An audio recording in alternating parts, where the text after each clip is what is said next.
Chapter 14.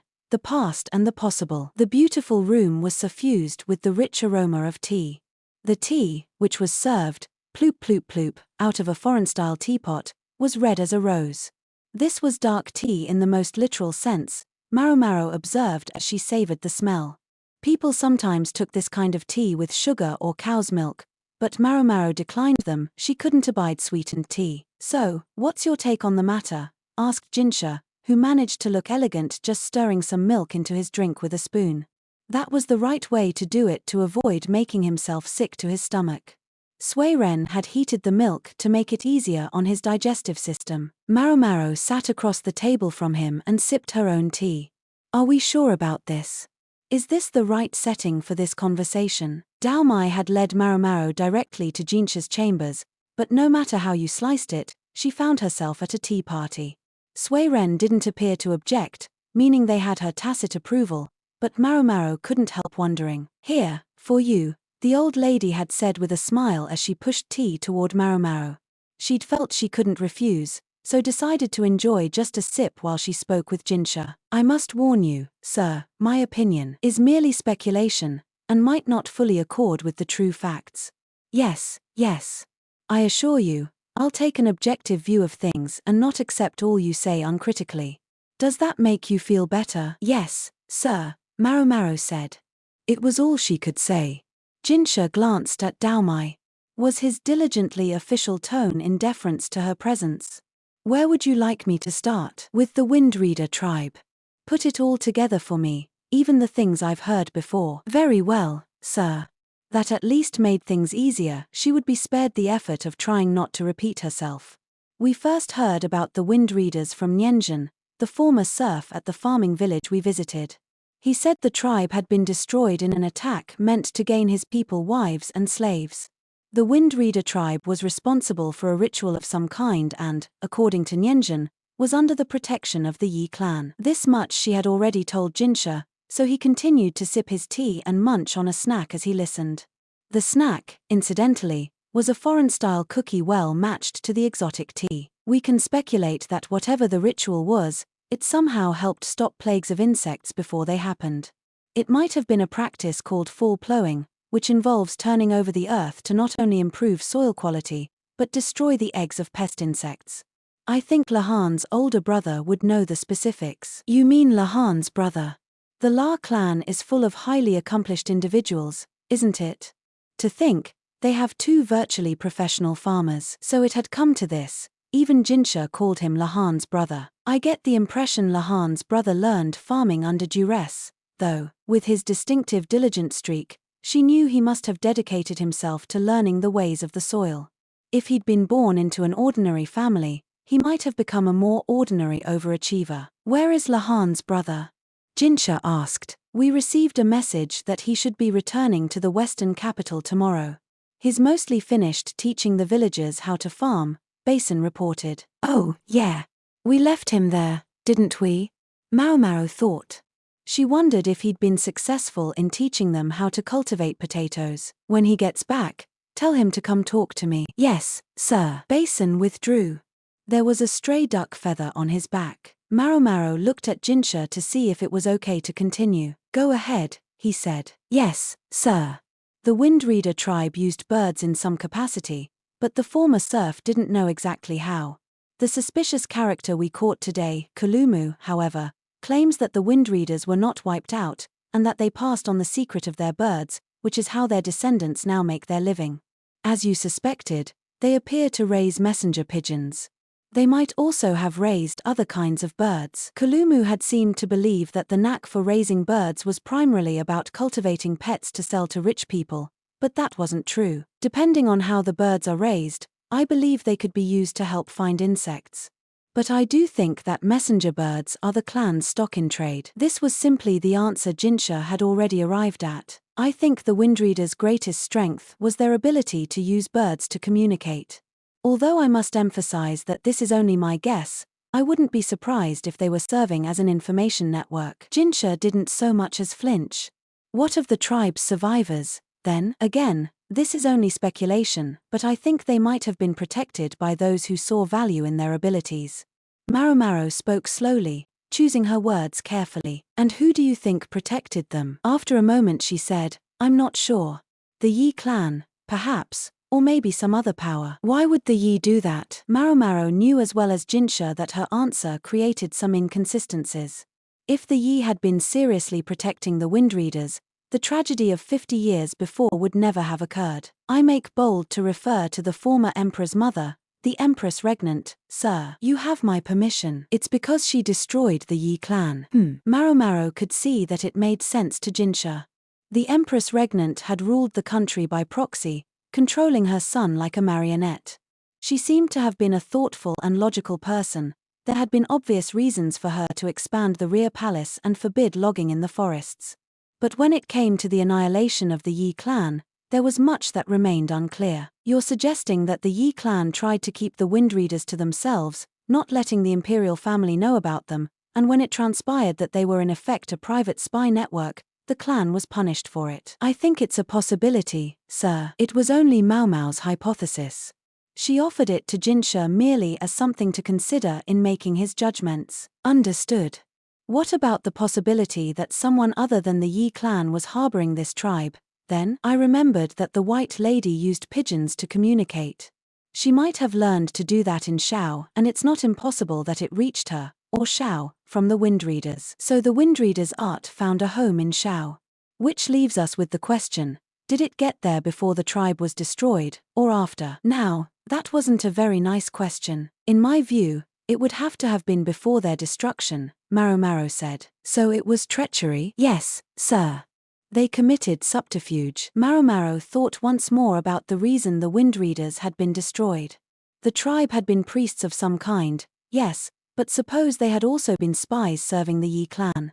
If the Windreaders had betrayed their masters, then it would make sense that the Yi would choose to simply stand by as another tribe massacred them. Then they collected the last of the Windreaders in the cities, where they could keep an eye on them, and made sure their arts were passed down to the next generation, then eliminated them. Kulumu's responses had put the idea in Maomao's head and she couldn't get it out again.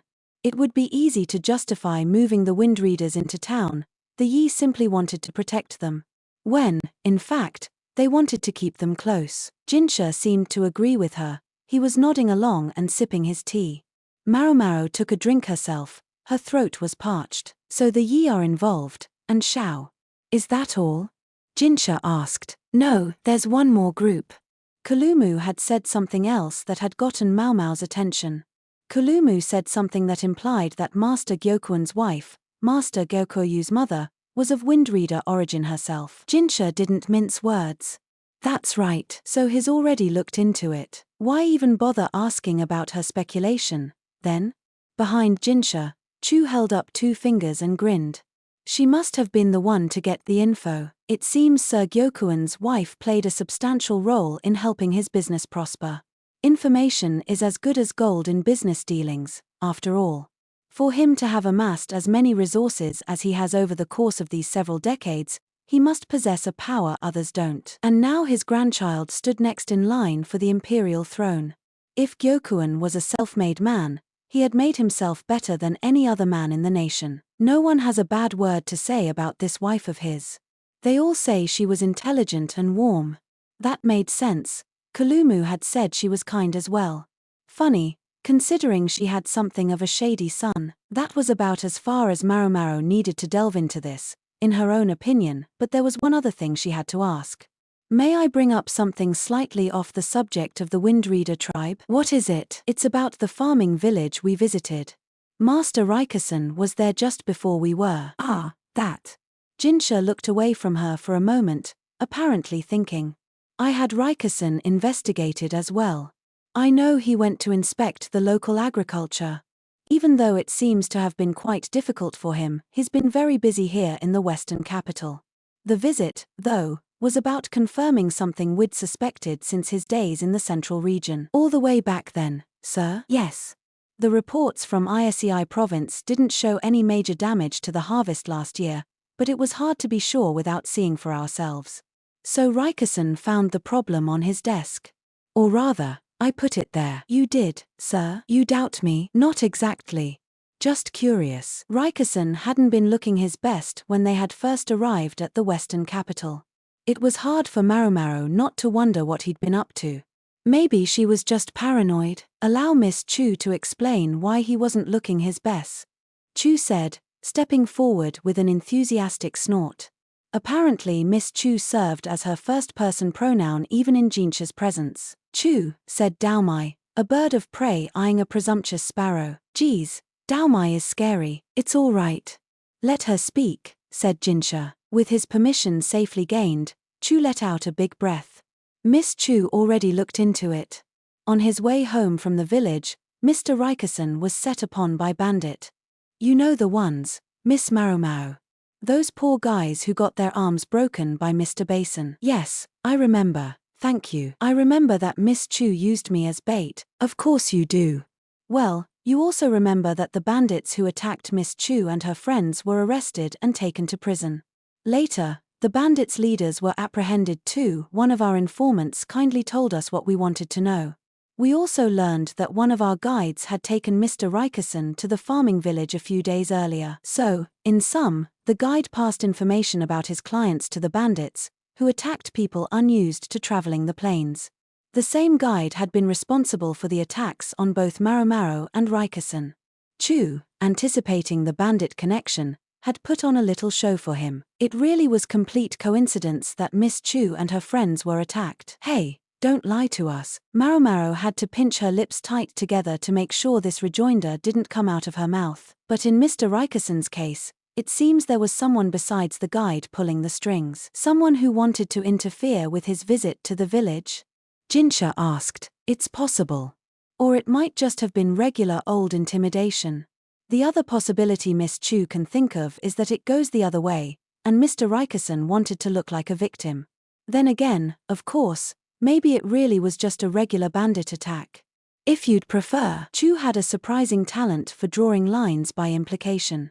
She spoke only of facts, without mixing in her own opinion. Even if she does use me as bait, did Maomao bear her a grudge for that? Maybe a little one. Understood, Jinshi said, and gestured to Chu to step back.